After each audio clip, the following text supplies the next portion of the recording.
Welcome back, all my 40K fanatics out there. I'm DJ here with Tim's Nation, and today we are talking to you about the Imperial agents that I will be bringing tonight.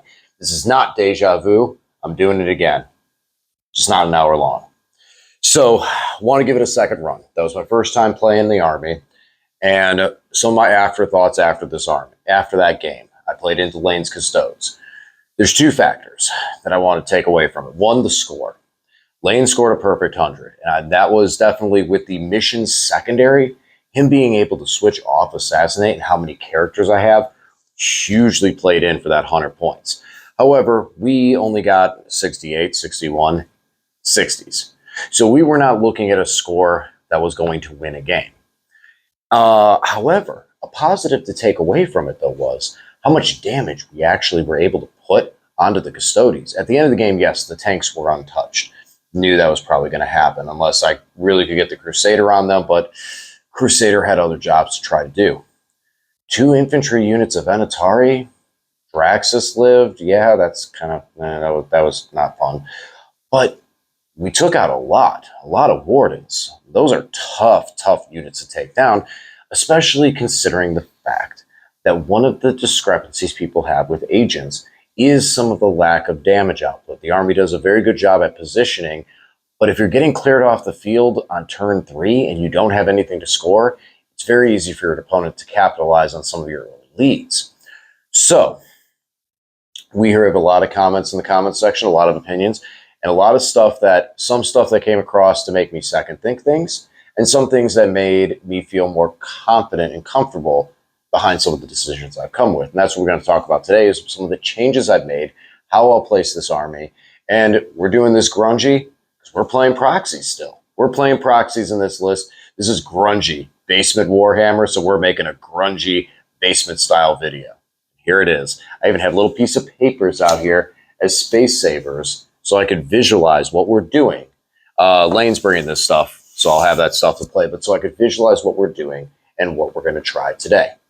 Now, here is how this works. So, Lane and I have been discussing the possibilities of actually being able to assemble this army without proxies for a tournament. And in November, I will be traveling to a tournament.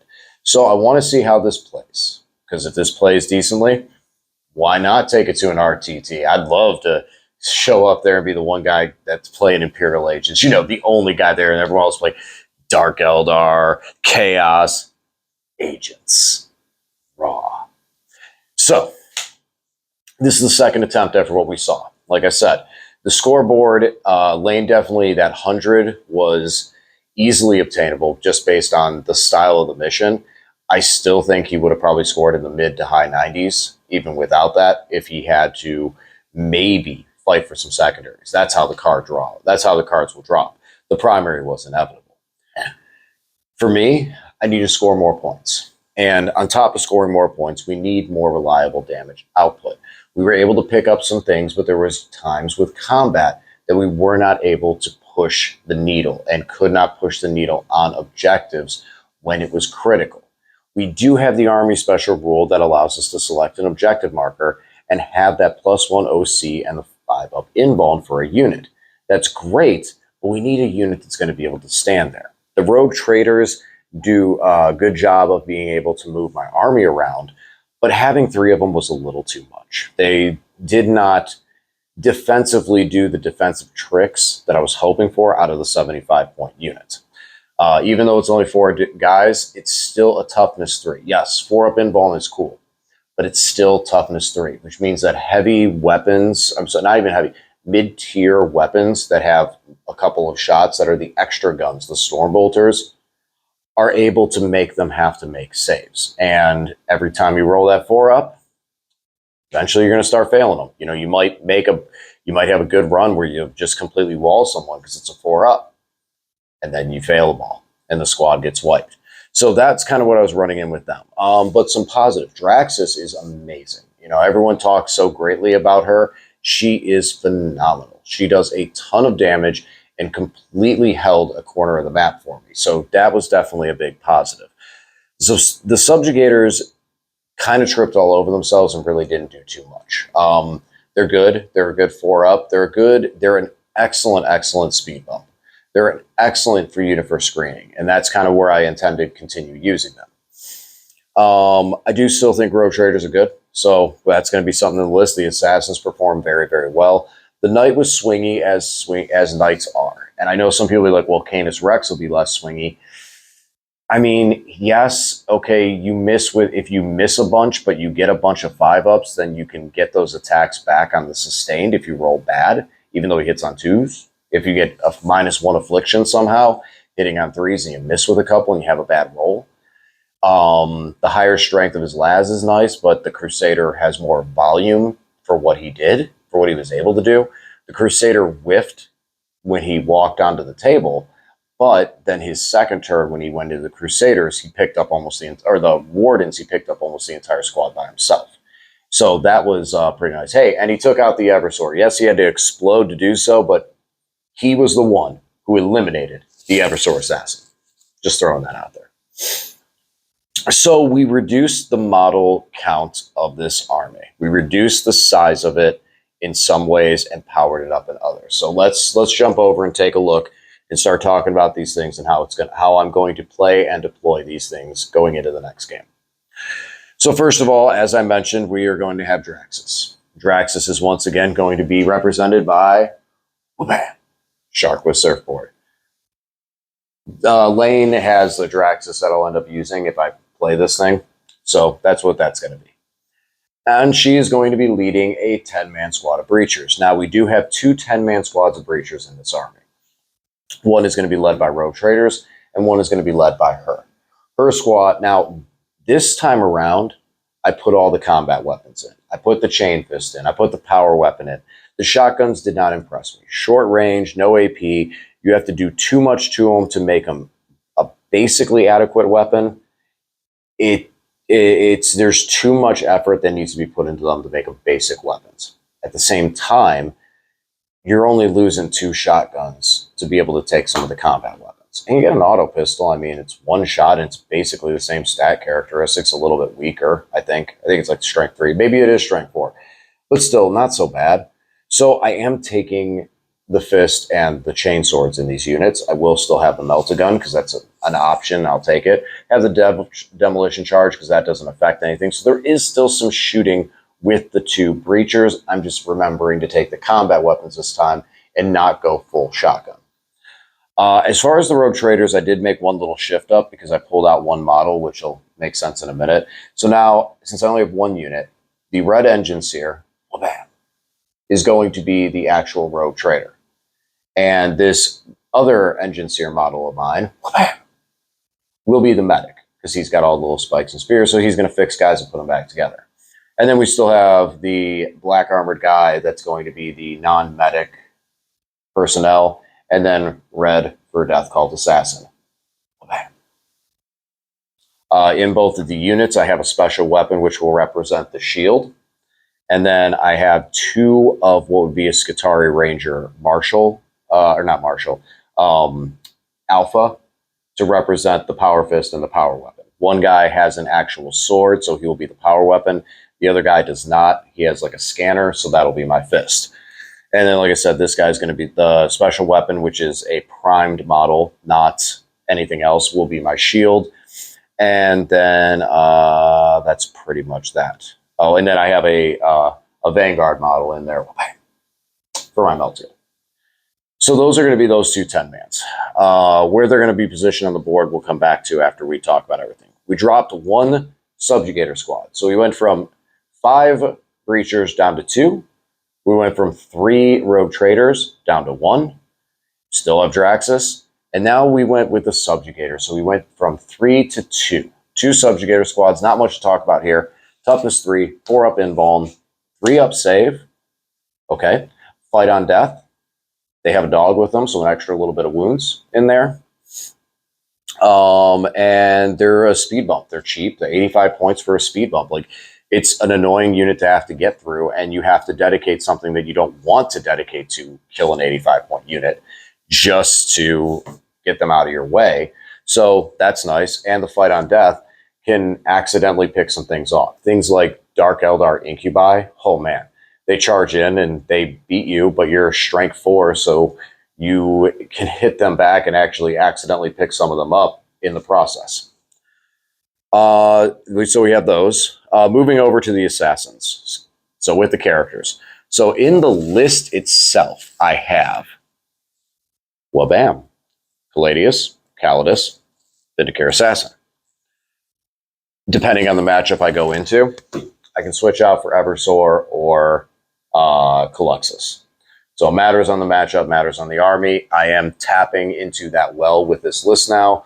I can drop the Vindicare for the Eversor is a big one. Probably the Vindicare Eversor, Vindicare Caluxus will be big ones because the Calidus, and without me having any deep strike in this army, which we'll talk about in just a second, she's one thing that can up down for most of the game. So she's going to be in most matchups, I feel. Maybe in Thousand Suns, I might want to go Eversor Caluxus. That's one that you guys let me know when you think certain matchups dictate which assassins. I think that going into the Votann, which is going to be my target, I'm going to want the Calidus to be able to jump around the field and score some of the secondaries that I'm not going to be able to get. I might not be able to get to. I don't have a reason for the Caluxus. He could take a Psyker and put it with the squad and make it harder to hit. So that is a thing.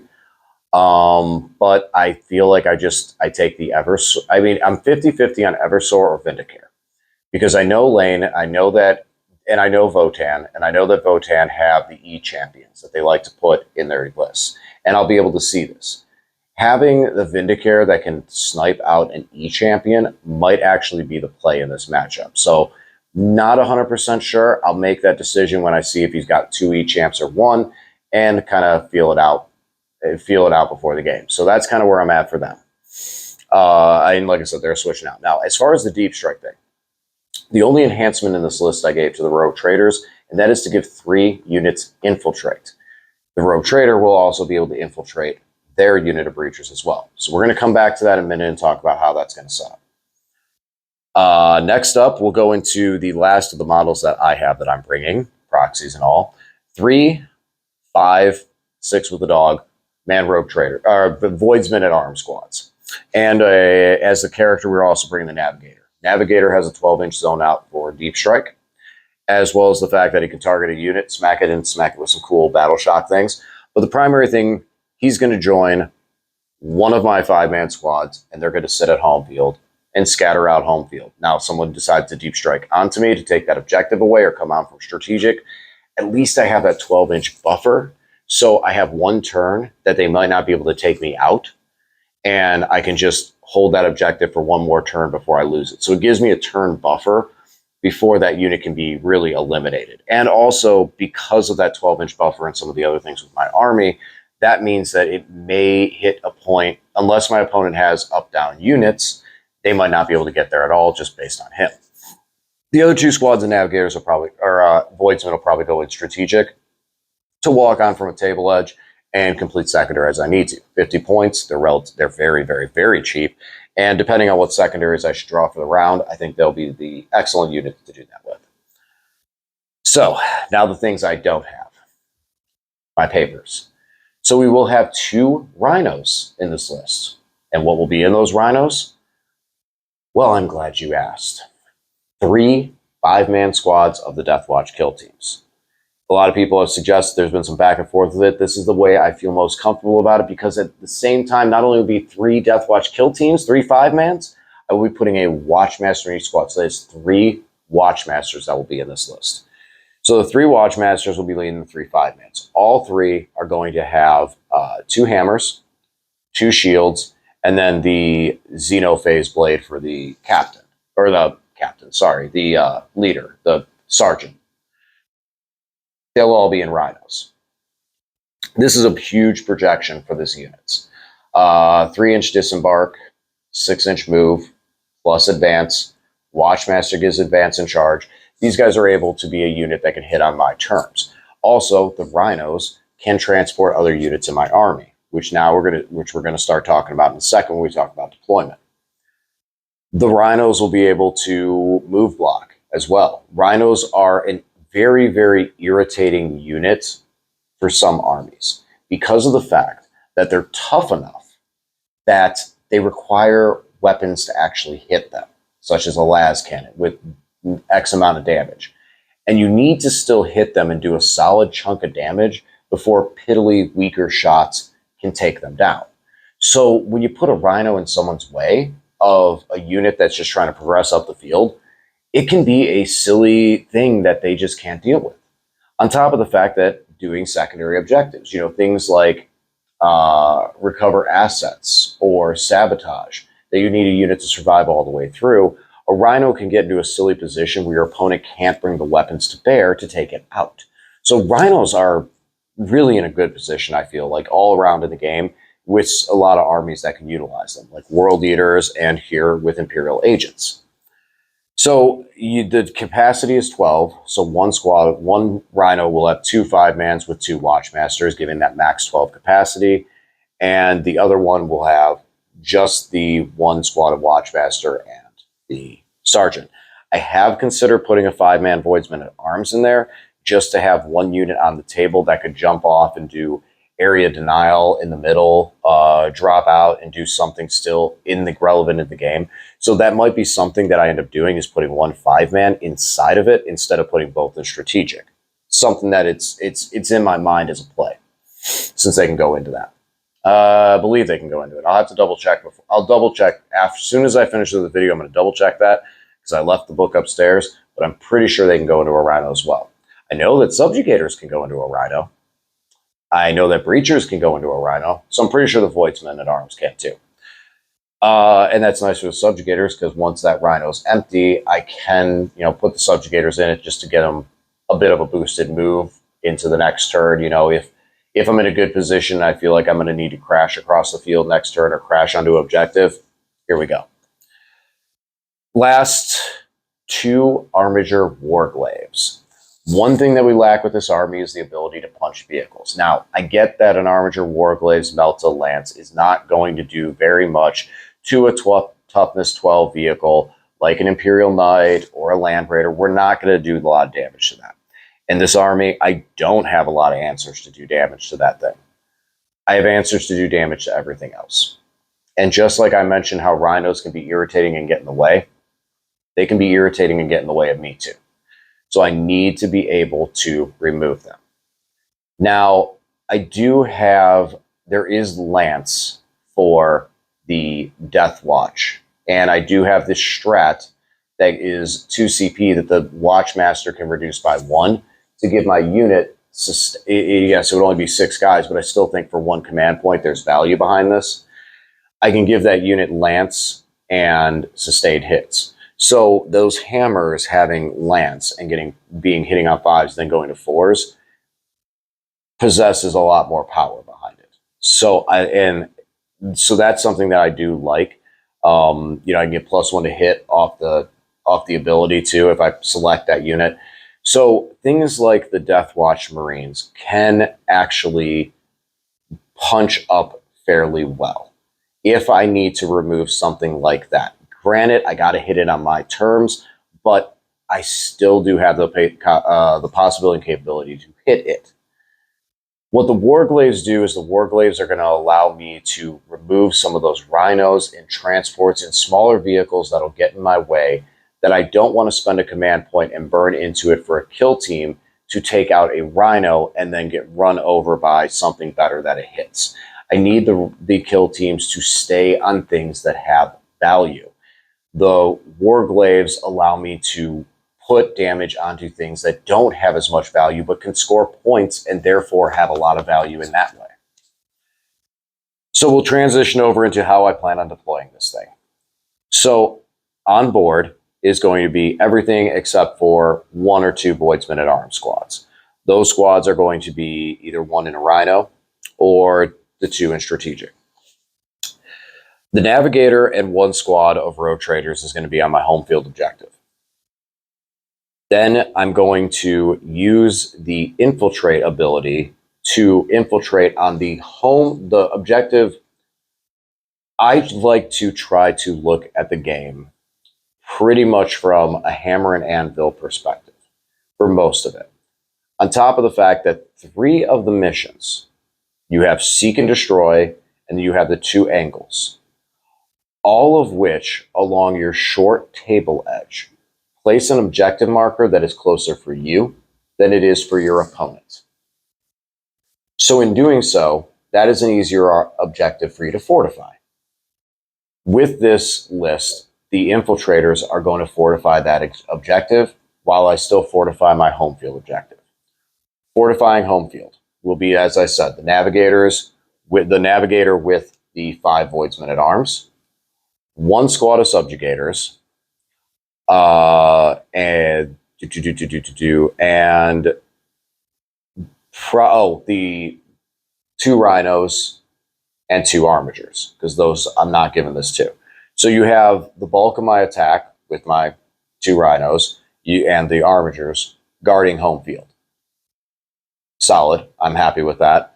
Over on that other objective, I will have the rogue trader entourage with their squad, because their squad gains infiltrate. I'm allowed to select 1 unit based on their ability, so that unit will get to go over there.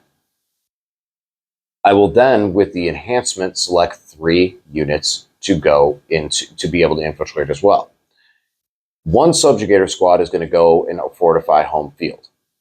The other subjugator squad is going to gain infiltrate and fortify the offset close objective. Then I'm going to target Draxus and her squad, because that's legally how I have to do it in order to target it. Got caught up with you guys last week. Yes, it's burning 2 of those infiltrations, but I think it's worth it, because then we'll have both breacher squads with their attached characters, one being Draxus, holding that objective. And Draxus can do a lot of work, as well as making her squad not targetable outside of 18 inches, and then she can move up and start psychic damaging everything. And she does a lot of damage, As for the Calidus, and whichever assassin I choose is going to be option because they infiltrate. So I don't necessarily think they're going to be fortifying either objective. I think they're going to be in a position to take advantage of the board in their best way.